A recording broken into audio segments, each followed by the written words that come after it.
The sound of laughter died the moment Michael Torres stepped into that uniform for the first time. What had once been a sanctuary of jokes, pranks, and brotherhood suddenly felt like a courtroom where he was both judge and defendant. The same men who had shared their deepest fears with him over late-night training sessions now stood at attention, their eyes avoiding his. The transformation wasn't just in the fabric he wore or the rank on his shoulders, it was in the invisible wall that had risen between him and the only family he'd ever truly known. Some stories begin with a single moment that changes everything. This isn't one of those stories. This is about the 1,000 small moments that led to that uniform, and the 1,000 more that followed, each one teaching Michael that leadership isn't about earning respect, but about learning when to demand it, when to give it, and when to step back and let others find their own way to it. In a world where hierarchy can make or break relationships, where orders can shatter friendships, and where the line between authority and humanity grows thinner each day, Michael's journey from squad member to commanding officer would test everything he thought he knew about loyalty, friendship, and what it truly means to lead. Michael Torres had always been the guy everyone wanted on their team. Not because he was the strongest or the fastest, but because he had this natural way of making everyone around him better. In the military training facility where he'd spent the last 3 years, that quality had earned him something more valuable than medals or commendations. It had earned him brothers. The locker room was their unofficial headquarters, a place where ranks meant nothing and jokes flew as freely as the steam from the showers. It was here that Danny Martinez would practice his terrible impressions of their drill instructors, making everyone laugh until their sides hurt. Here where Jake Williams would share photos from home, talking about his little sister's soccer games with the pride of a father. And here where Michael would listen to it all, offering advice when asked, staying quiet when needed, but always present, always steady. "Torres, you're gonna be leading us all someday," Danny had said one evening as they were getting ready for inspection. It was meant as a compliment, but something in Michael's chest tightened at the words. He'd laughed it off then, tossing a towel at Danny's head and telling him to focus on shining his own boots properly. But the truth was, Michael had already started noticing things. The way Sergeant Collins looked at him during briefings, as if measuring something invisible. The way Captain Rodriguez had started asking for his input during planning sessions, even though his rank didn't technically require it. The way his fellow soldiers naturally turned to him when problems arose, even when their official squad leader was standing right there. The signs were all there, but Michael pushed them aside. This brotherhood they'd built was too precious to risk. These men weren't just his colleagues, they were his family in every way that mattered. Danny, with his quick wit and quicker temper, who'd once gotten into a fight defending Michael's reputation when he wasn't even there to witness it. Jake, whose quiet thoughtfulness masked a fierce loyalty that ran deeper than blood. Marcus Thompson, whose technical skills were matched only by his ability to find humor in the darkest moments. And Alex Rodriguez, whose natural leadership abilities made everyone wonder why he wasn't the one being considered for promotion. They had developed their own language of inside jokes and shared experiences. Late-night conversations that ranged from philosophical debates about duty and honor to ridiculous arguments about which superhero would make the best soldier. Weekend liberty spent exploring whatever town they were stationed near, always as a group, always watching each other's backs. They'd been through basic training together, advanced courses together, and now they were facing the possibility of their first deployment together. The dynamic was perfect, or so Michael thought. He was the glue that held them together without being the official leader. He could mediate when Danny and Marcus butted heads over procedures. He could draw Jake out of his shell when homesickness threatened to overwhelm him. He could channel Alex's leadership instincts in directions that complemented rather than competed with their official chain of command. But perfection, Michael was beginning to learn, was often just a moment of calm before everything changed. The first crack in their brotherhood came during a routine training exercise. Their squad leader, Corporal Peterson, had made a tactical error that put half the unit in a compromised position. Michael saw it happening and faced a choice that would haunt him for weeks afterward. He could follow orders and watch potential disaster unfold, or he could speak up and undermine Peterson's authority in front of the entire squad. He chose to speak up. "Peterson, if we advance on that position now, we'll be sitting ducks for the sniper nest on the ridge," Michael called out, his voice cutting through the chaos of the mock battle. The exercise stopped.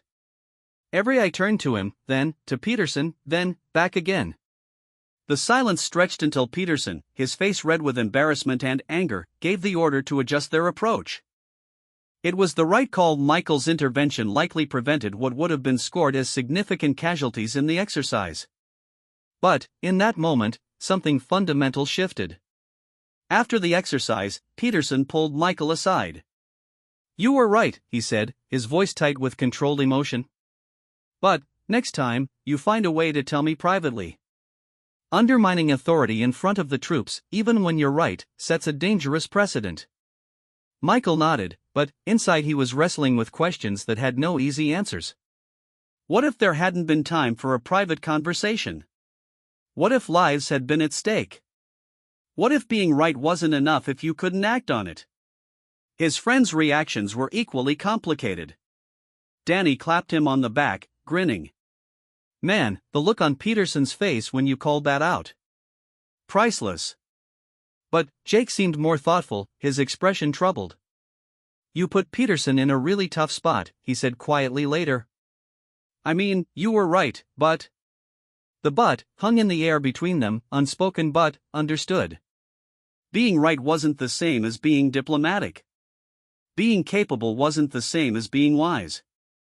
And, sometimes, the very qualities that made someone good at their job could make them difficult to work with. Captain Rodriguez summoned Michael to his office the next morning.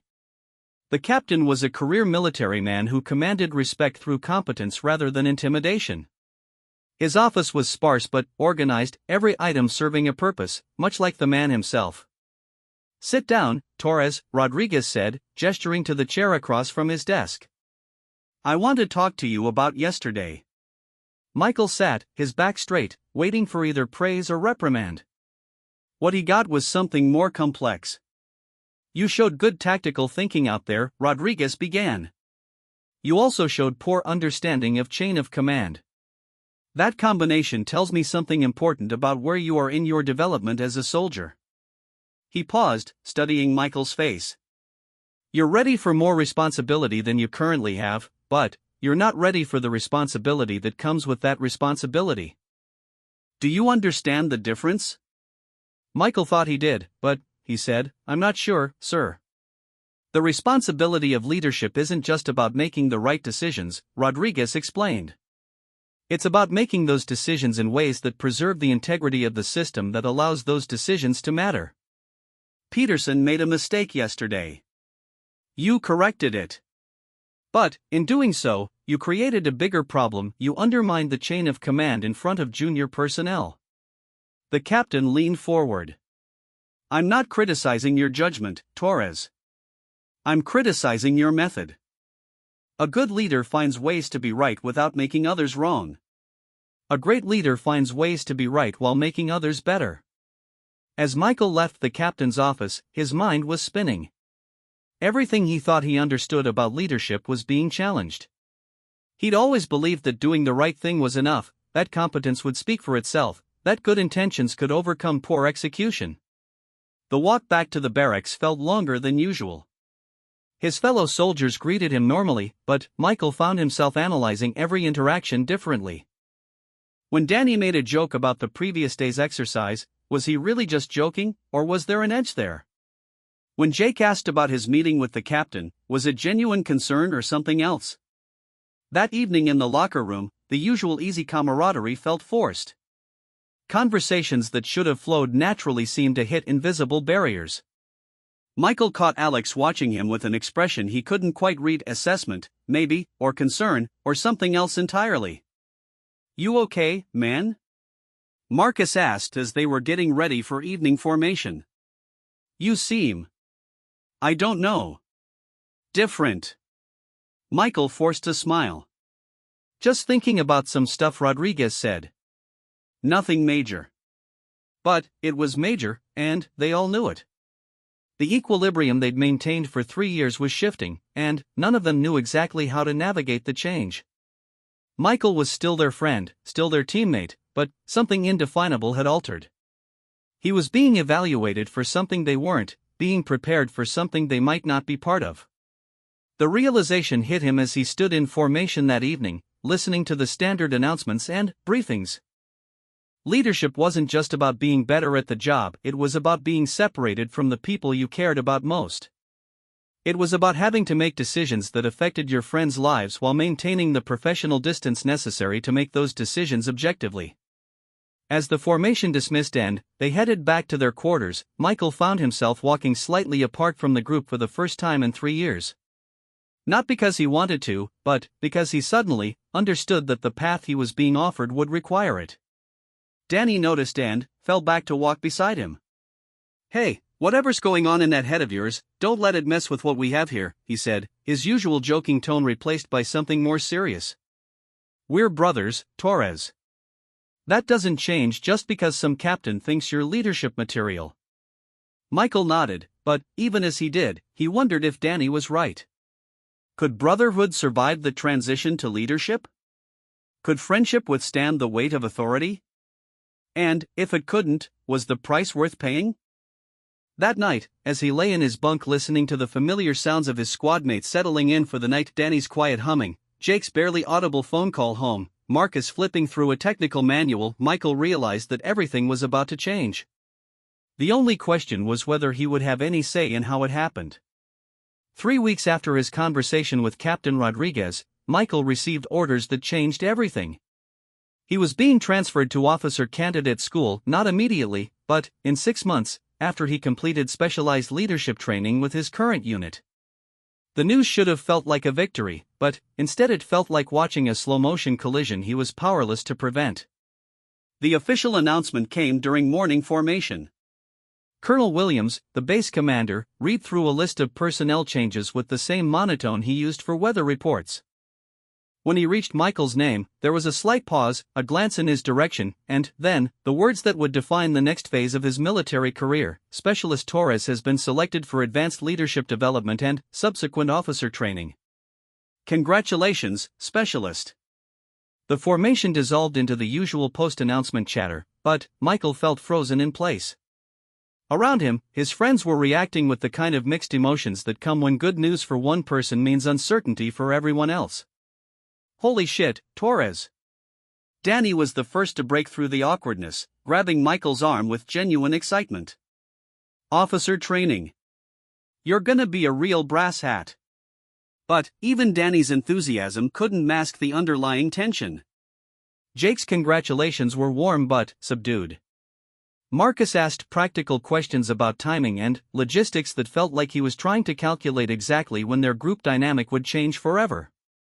And Alex just nodded with a complicated expression that might have been pride or resignation or something in between.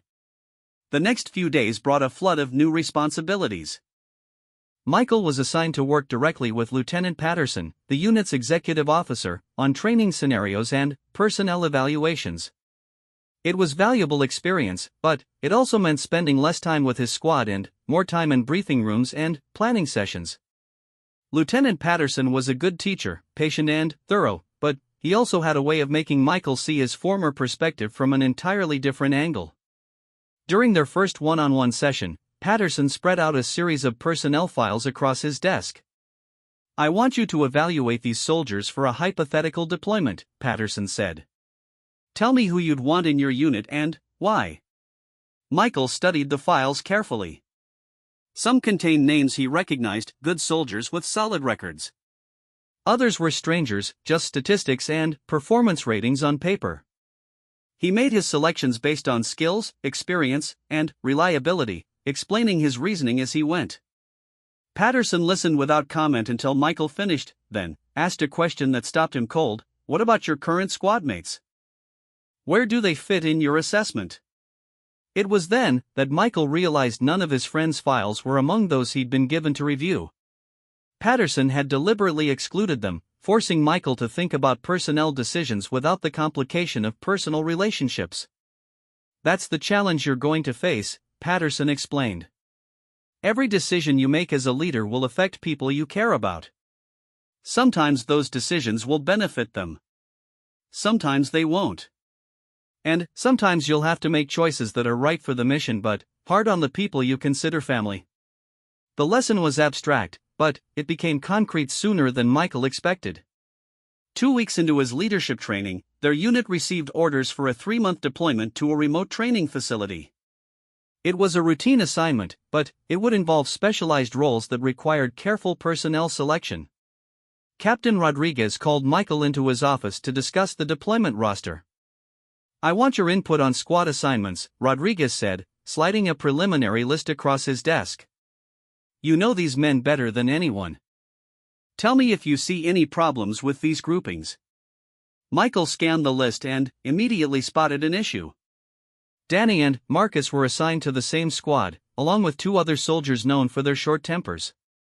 It was a recipe for conflict that could undermine the entire mission's effectiveness. "Sir, I think Martinez and Thompson might work better in separate squads," Michael said carefully. "They're both strong soldiers, but they tend to clash when they're grouped together for extended periods." Rodriguez nodded. "I had the same concern. What would you recommend?" Michael studied the roster, weighing personalities, skills, and unit dynamics. His recommendations would determine not just who worked with whom, but who would have the best opportunities for advancement, who would face the greatest challenges, and, ultimately, who would benefit most from the deployment experience.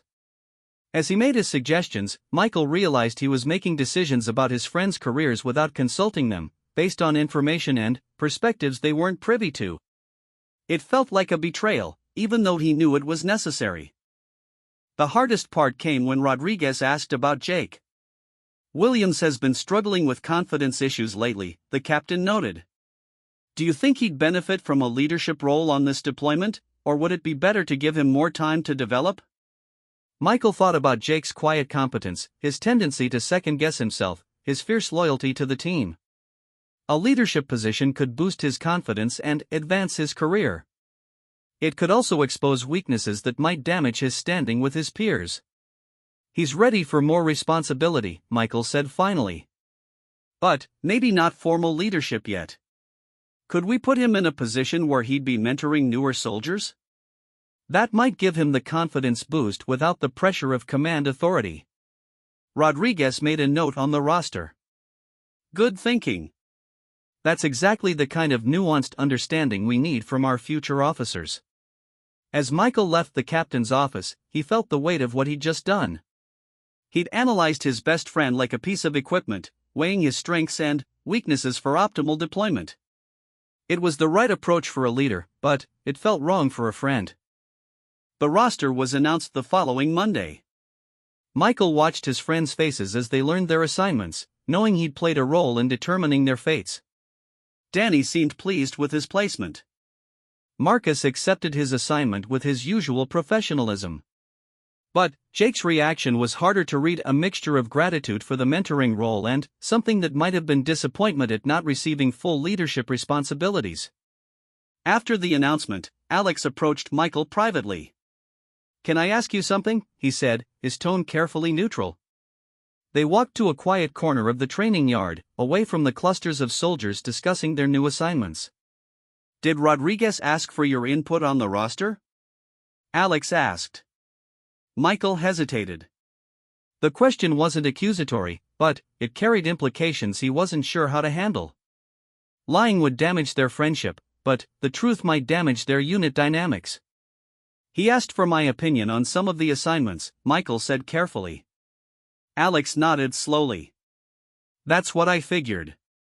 Look, I'm not upset about it. You know us better than anyone, and if you're going to be a leader, this is the kind of thing you'll have to do. I just wanted to make sure we both understood what was happening here."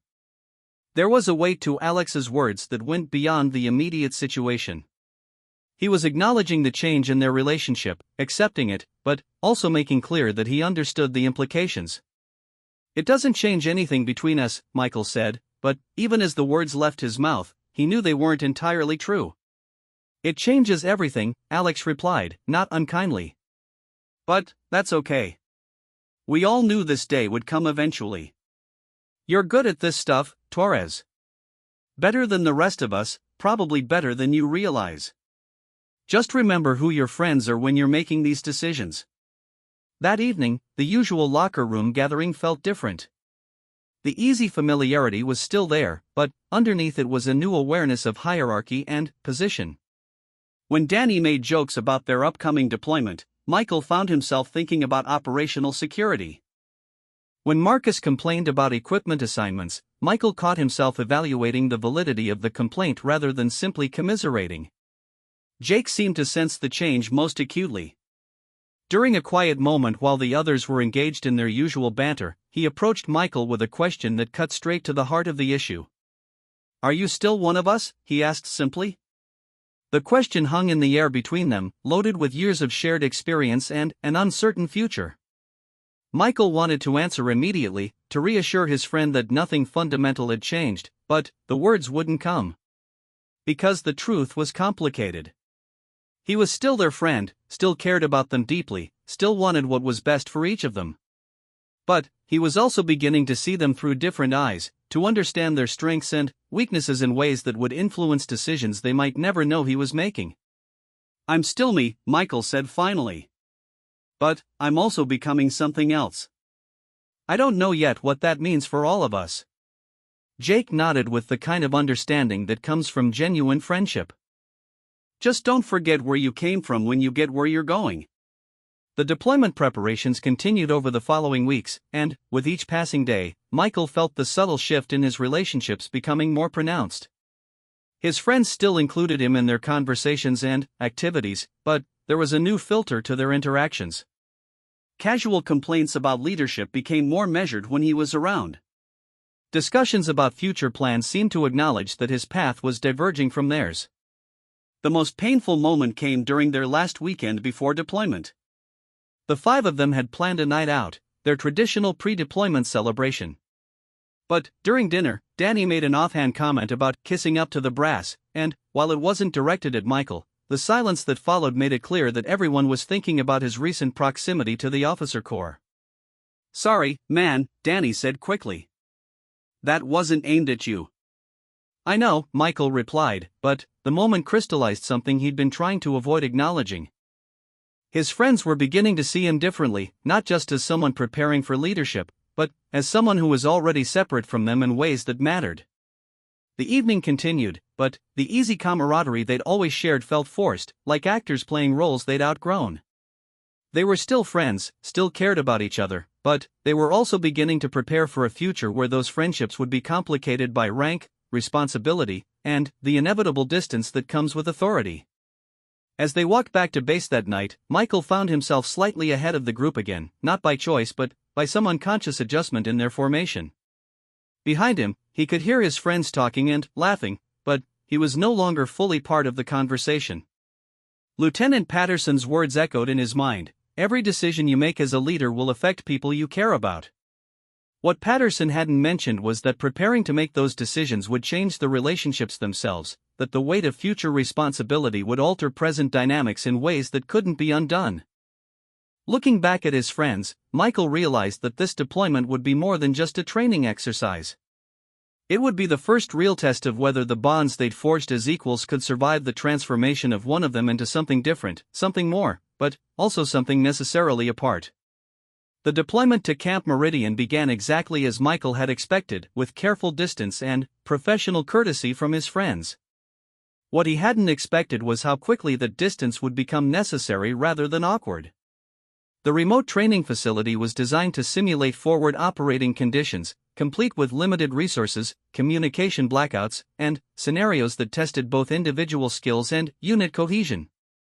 For the first week, Michael continued his leadership training under Lieutenant Patterson while his friends settled into their assigned roles. Danny thrived in his new squad, his natural charisma quickly making him popular with soldiers who didn't know him well enough to be annoyed by his constant jokes.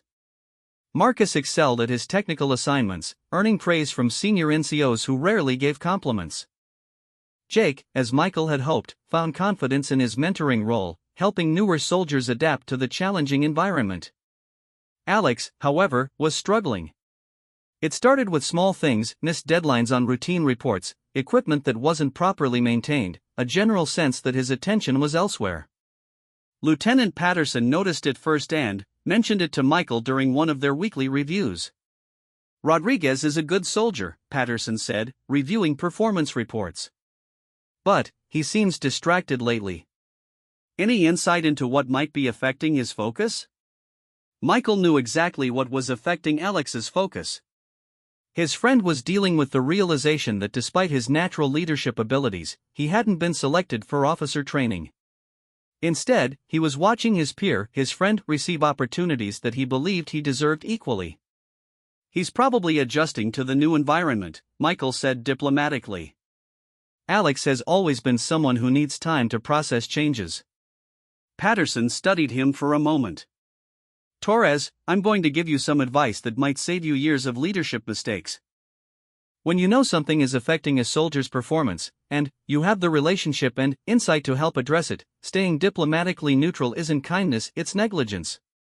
The words hit harder than Michael expected. Patterson was right, but talking to Alex about his performance issues would require acknowledging the elephant that had been growing between them for months.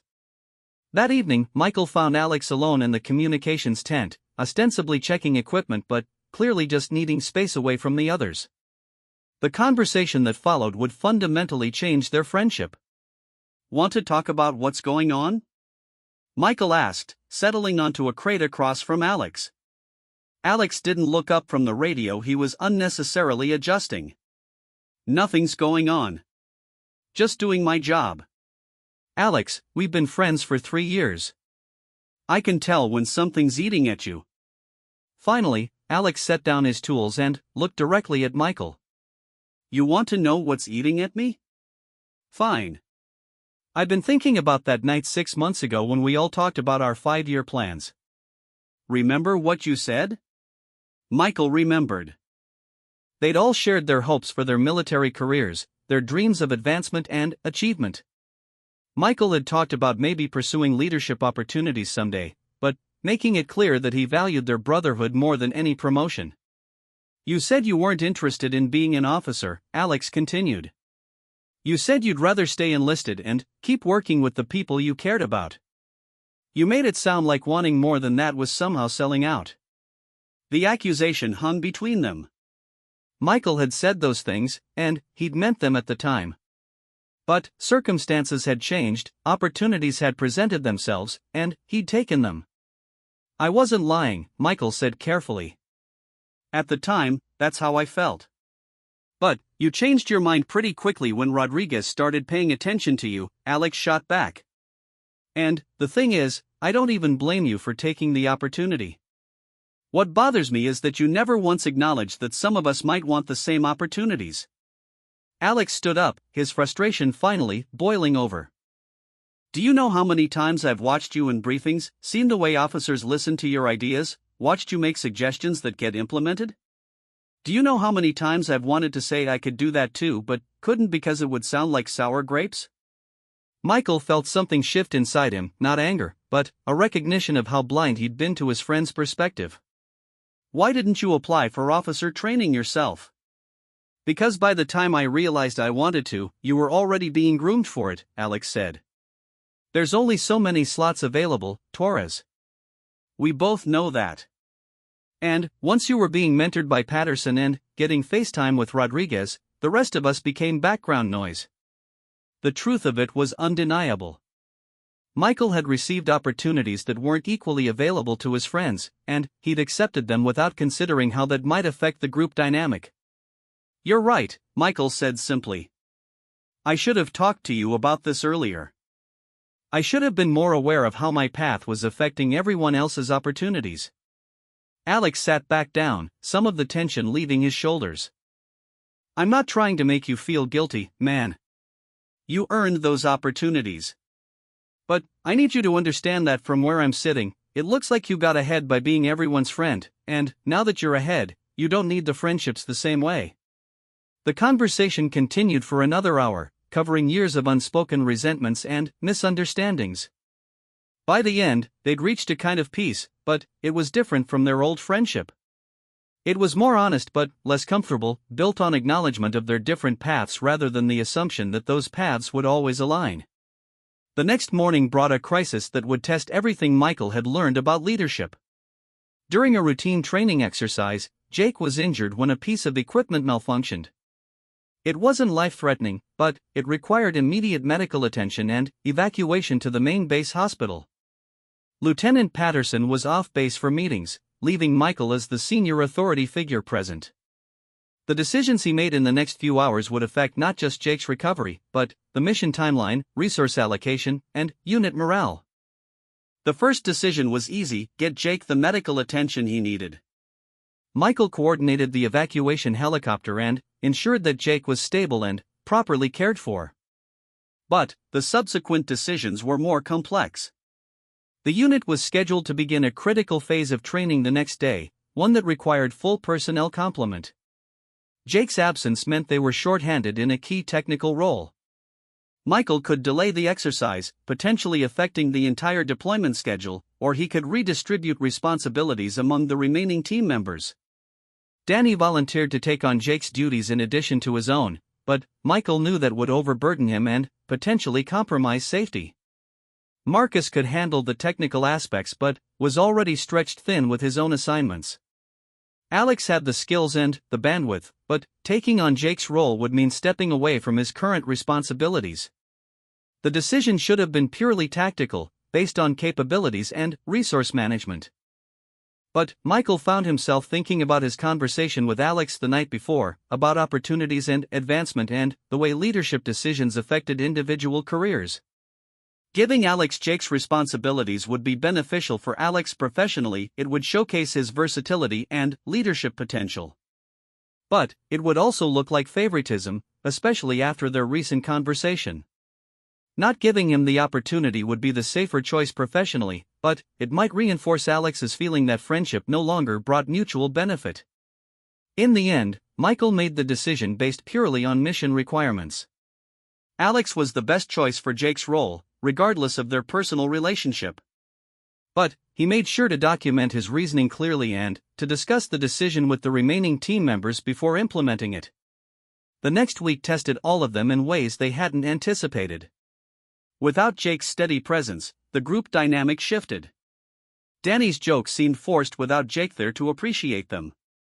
Marcus became more withdrawn without his usual partner for technical discussions.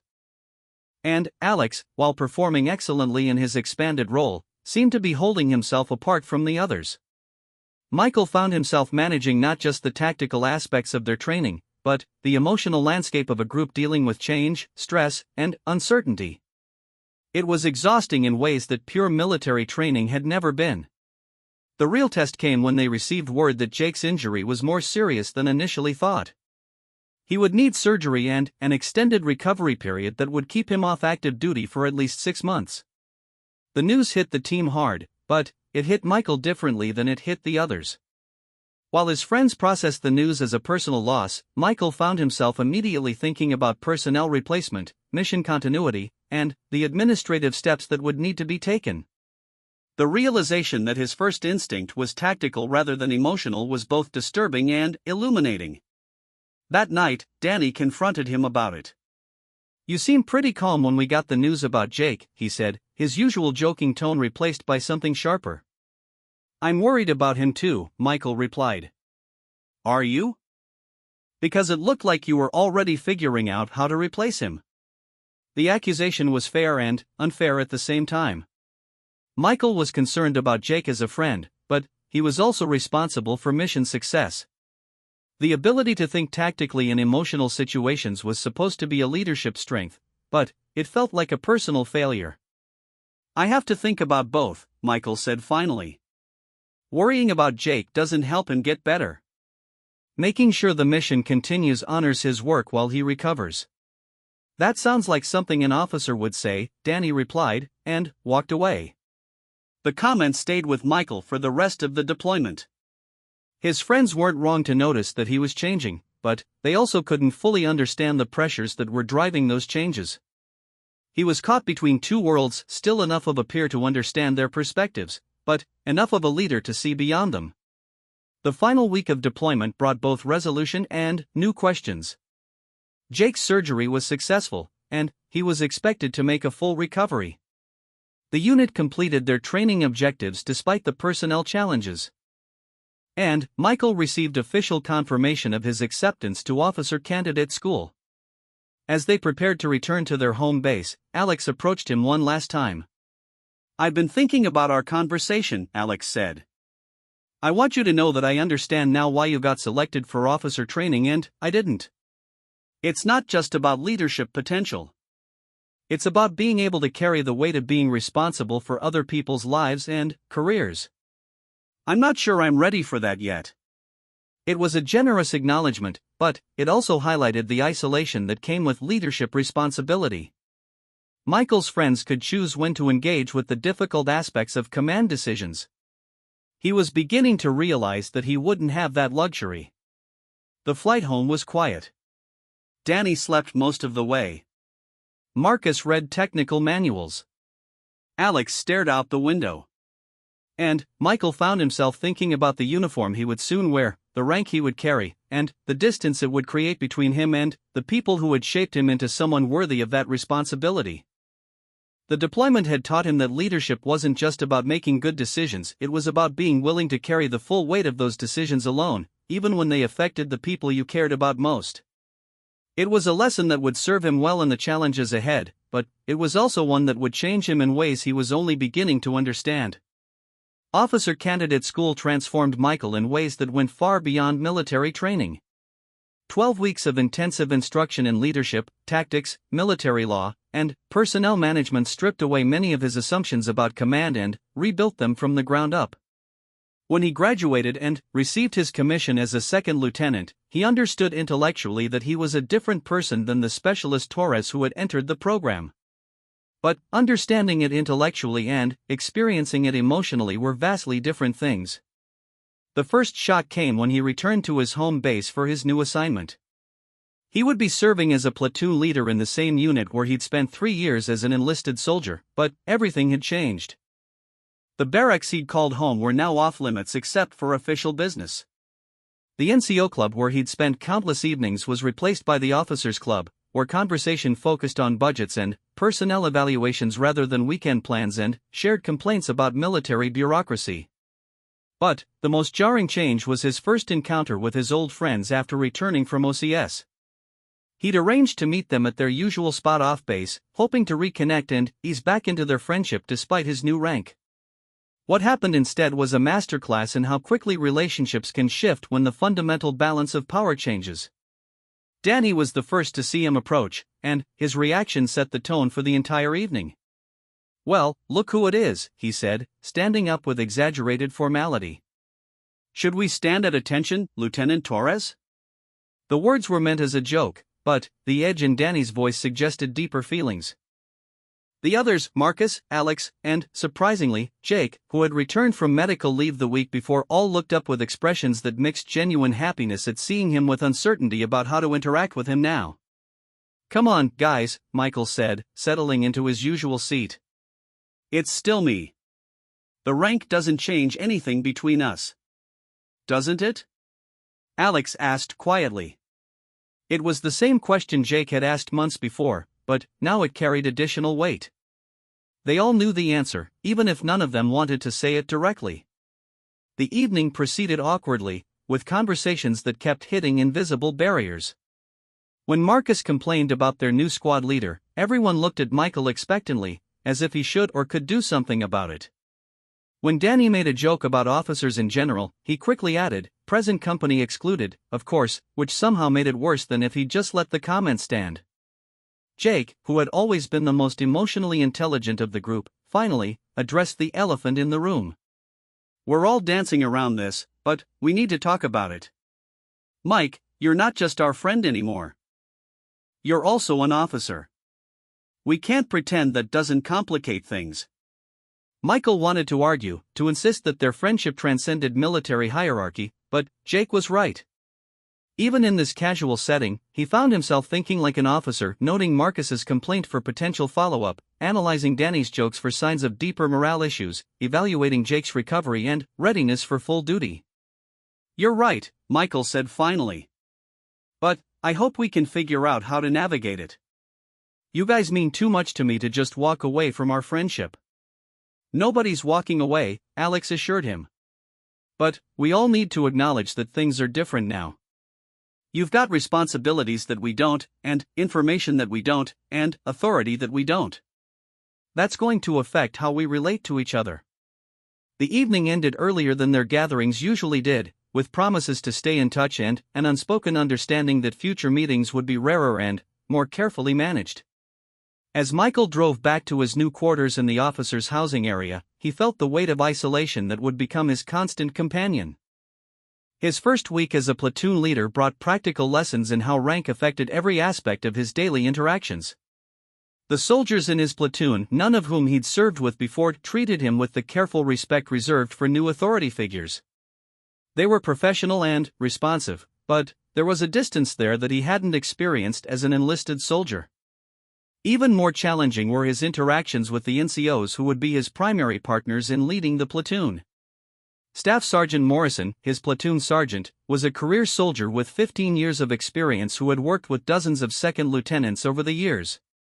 During their first private meeting, Morrison laid out the reality of their relationship with characteristic bluntness. "Sir, I'm going to give you the same speech I give all new lieutenants," Morrison said. "You have the rank and the authority, but I have the experience and the relationships. The soldiers respect the rank, but they'll follow the person. My job is to help you become someone worth following." It was a fair assessment and a generous offer, but it also highlighted how much Michael still had to learn. Over the following weeks, Morrison taught him the difference between giving orders and providing leadership, between being respected for his position and being respected for his competence. The real test came when Michael's platoon was assigned to work with his old unit on a training exercise. For the first time since his commissioning, he would be in a position of authority over soldiers he'd served alongside as a peer. The potential for awkwardness was enormous, but what actually happened was worse. It was professionally smooth and personally devastating. His former squadmates, now serving under different officers in the same company, treated him with perfect military courtesy. They addressed him as Sir, followed his instructions without question, and maintained the kind of professional demeanor that made clear they understood the boundaries. There were no jokes, no casual conversation, no acknowledgement of their shared history except in the carefully neutral way they might reference any previous assignment.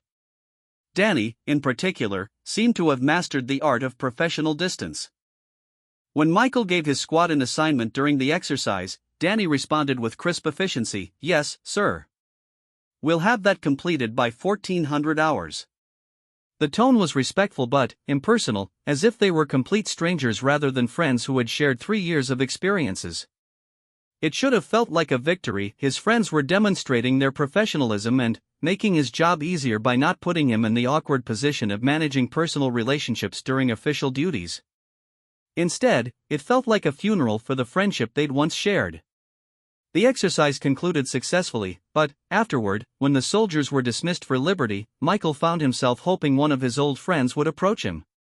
Instead, they gathered in their usual cluster and headed off base without acknowledging him beyond the required military courtesies. That evening, Jake appeared at Michael's quarters, not in uniform, and clearly struggling with how to navigate their changed relationship. "Can we talk?" Jake asked. "Off the record, friend to friend?"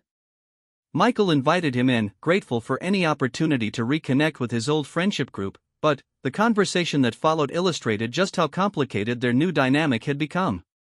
"The guys wanted me to talk to you," Jake began. "We're all happy for your success, but we're also trying to figure out how to be around you now. Today during the exercise, when you gave us assignments, were you talking to us as Lieutenant Torres or as our friend Mike?" It was a fair question, but Michael realized he didn't have a clean answer. "Both, I guess.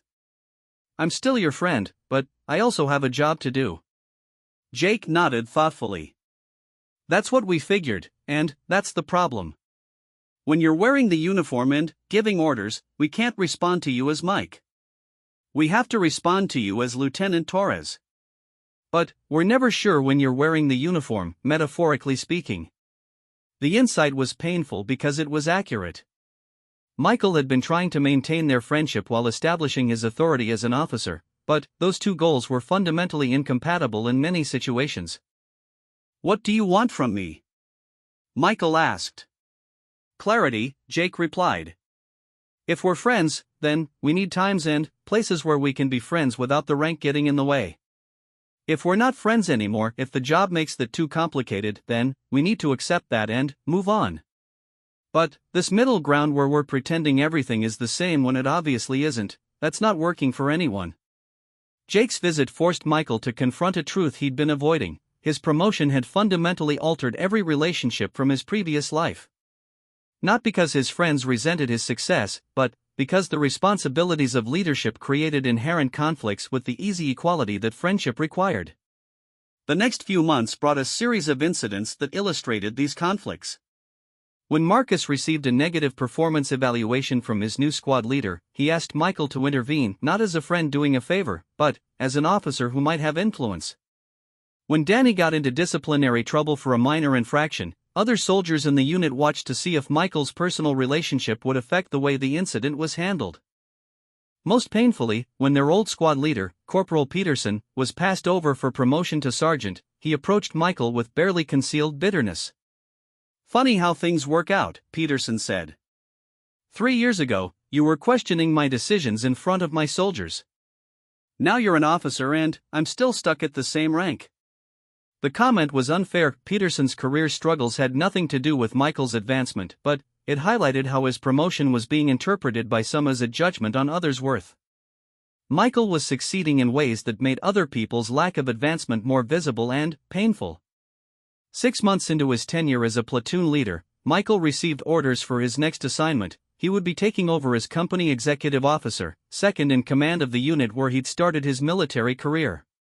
It was a significant promotion and a vote of confidence in his leadership abilities, but it also meant he would be directly responsible for personnel decisions affecting his former friends.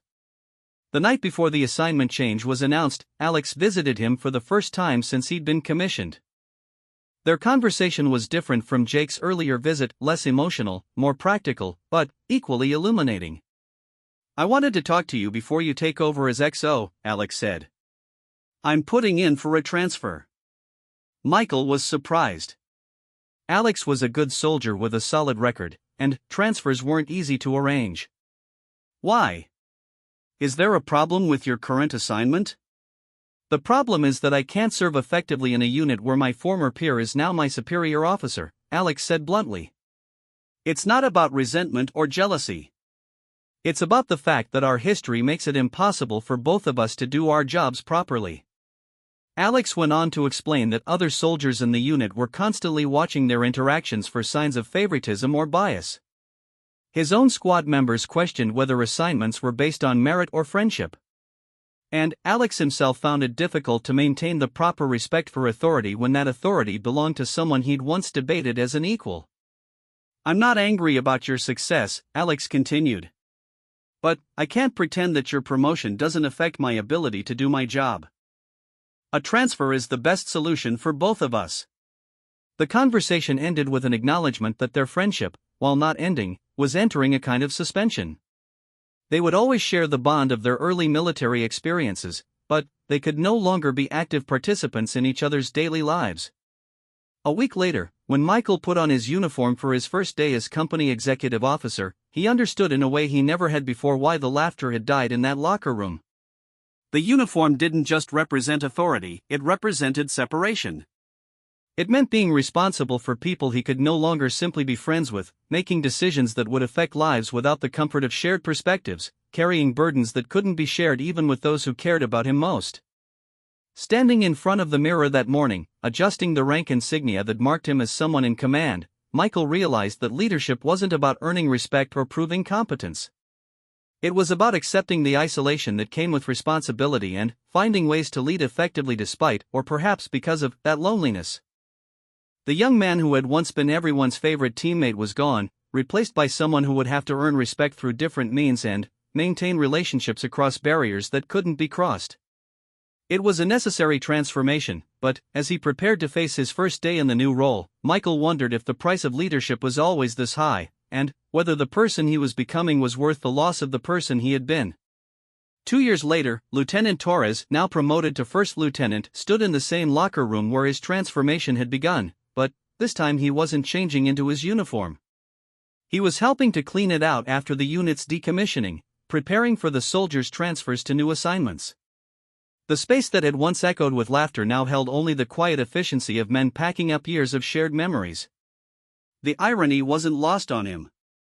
He'd feared that putting on the uniform would end the laughter in this room, but ultimately it was military bureaucracy and reorganization that had silenced it permanently. The building would become storage space, the unit would be dissolved, and the men who had formed his foundational understanding of brotherhood would scatter across different bases and different lives. Danny was the first to leave, having been accepted for specialized training that would take him to the opposite coast. Their goodbye was awkward but genuine, both of them struggling to acknowledge how their relationship had evolved without dwelling on what they'd lost. "You turned out to be a good officer," Danny said, offering his hand rather than the casual embrace they might have shared years before. "I won't say I always agreed with your decisions, but I respected them." "That counts for something." It did count for something, though perhaps not in the way either of them had expected. Michael had learned that earning respect from former peers required proving himself worthy of authority rather than simply assuming it would be granted because of past friendship. Danny's acknowledgement was professional rather than personal, but it was sincere. Marcus transferred to a technical unit where his skills would be better utilized. His goodbye was characteristically practical, focused on logistics and contact information rather than emotional reflection. But, as he was leaving, he turned back with uncharacteristic directness. "You know, I never told you this, but watching you navigate the leadership transition taught me something important," Marcus said.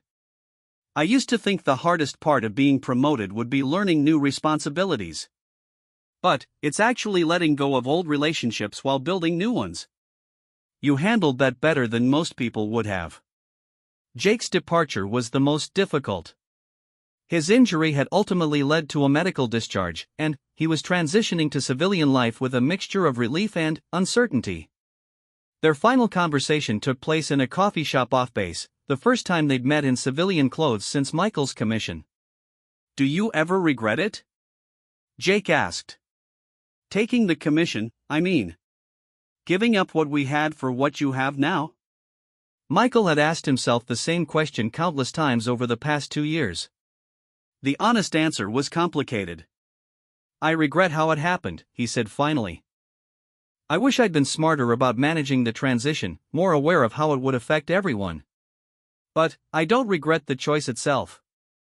I think I'm doing work that matters, and I think I'm good at it." Jake nodded thoughtfully. "I think you are too.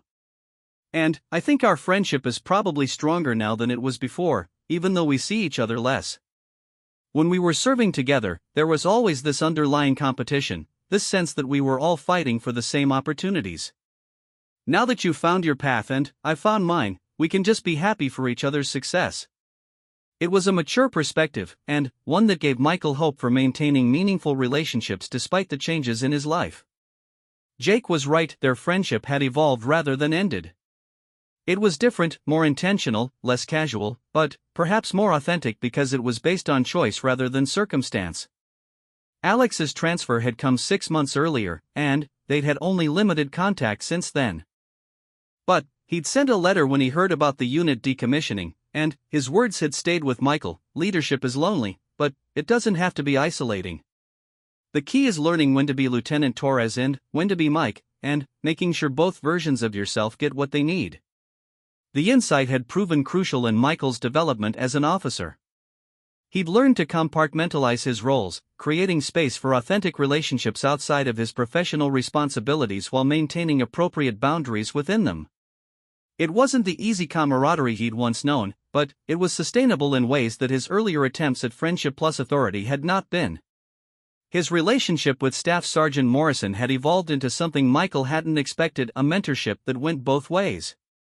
Morrison taught him practical leadership skills, while Michael brought fresh perspectives on training and personnel development. Their professional partnership had gradually developed into something approaching friendship, though it was friendship defined by mutual respect and shared responsibility rather than shared history. "You've learned the most important lesson about leadership," Morrison told him during one of their weekly planning sessions. "It's not about being liked or being feared. It's about being trusted. The soldiers trust that you'll make decisions based on what's best for the mission and for them, not on what's easiest for you personally. That trust had been hard-earned. Michael's first year as executive officer had included several painful decisions that had tested his commitment to professional standards over personal relationships. He'd had to recommend disciplinary action against soldiers he genuinely liked, deny requests that would have benefited individuals but compromised unit readiness, and maintain professional distance when what he wanted was to offer personal support. The most challenging test had come when one of his former squad mates, a soldier who had served under a different leader but whom Michael had known well, had requested a transfer to Michael's company. The soldier was competent and would have been a valuable addition, but Michael had denied the request because he recognized that their previous relationship would create the same complications he'd worked so hard to overcome with his original friend group. The decision had been professionally sound but personally difficult. It had also established his credibility with both his superiors and his subordinates, demonstrating that he could put mission requirements ahead of personal preferences. As he finished clearing out his old locker, Michael reflected on what he'd learned about leadership and friendship over the past 2 years. The military had taught him that effective authority required distance, but experience had taught him that the distance didn't have to be permanent or total. Relationships could evolve, boundaries could be negotiated, and respect could be maintained across different levels of hierarchy. His phone buzzed with a text message from an unexpected source, Corporal Peterson, his old squad leader who had struggled with Michael's rapid advancement. The message was brief but significant. "Congratulations on your promotion to first lieutenant. You've earned it." It was a small gesture, but one that represented something important. Peterson had found a way to acknowledge Michael's success without diminishing his own worth. It had taken 2 years, but they'd both learned that leadership advancement wasn't a zero-sum game where one person's success required another's failure. Michael's new assignment would take him to a different base, where he would serve as a company commander for the first time. It was another significant promotion, with greater responsibilities and greater challenges. It would also be his first assignment where none of his subordinates would have prior history with him, where he could establish his leadership style without the complications of past relationships. But he would take with him the lessons learned from the transformation that had begun in this locker room. He understood now that leadership required sacrifice, but not necessarily the complete sacrifice of personal relationships. It required boundaries, but not walls. It required professional distance, but not emotional detachment. Most importantly, he'd learned that the laughter in the locker room hadn't really died when he put on the uniform. It had simply moved to different spaces, taken different forms, and included different people. The easy camaraderie of his early military years had been replaced by more complex but equally meaningful relationships built on professional respect, shared responsibility, and mutual trust. As he walked out of the locker room for the last time, Michael thought about the young soldier who had worried that leadership would isolate him from the people he cared about. That soldier hadn't been wrong, exactly, but he'd been incomplete in his understanding. Leadership did create distance, but it also created opportunities for different kinds of connection. It did end certain relationships, but it also deepened others and made possible new ones that couldn't have existed without the authority and responsibility that came with rank. The uniform had changed everything, but perhaps not in the way he'd feared. It had changed him from someone who was universally liked to someone who was selectively trusted.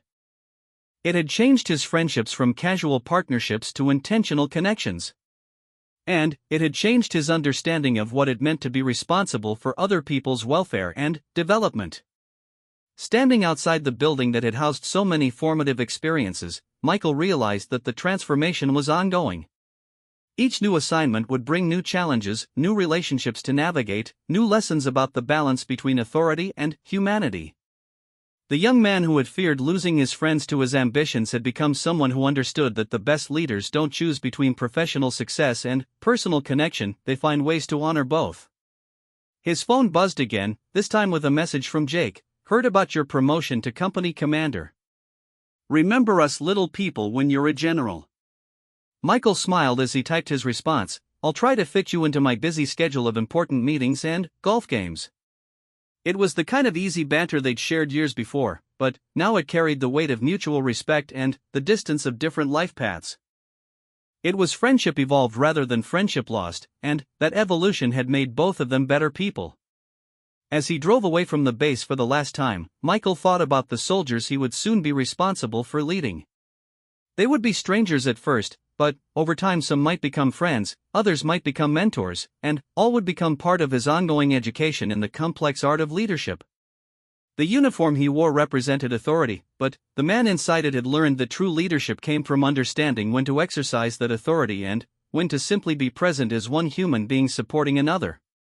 It had taken 2 years and the loss of several important relationships to learn that lesson, but as he headed toward his new assignment and new challenges, Michael finally understood that the price of leadership wasn't the loss of connection, it was the willingness to form connections in new ways, with new people, under new circumstances. The laughter in the locker room had ended, but somewhere else, in a different place with different people, new laughter was beginning. And, this time, Lieutenant Torres understood his role in both fostering it and knowing when to step outside it, letting others find their own ways to connect while he carried the larger responsibility of ensuring they had the opportunity to do so safely and successfully. That understanding, more than any uniform or rank, was what finally made him a leader worth following.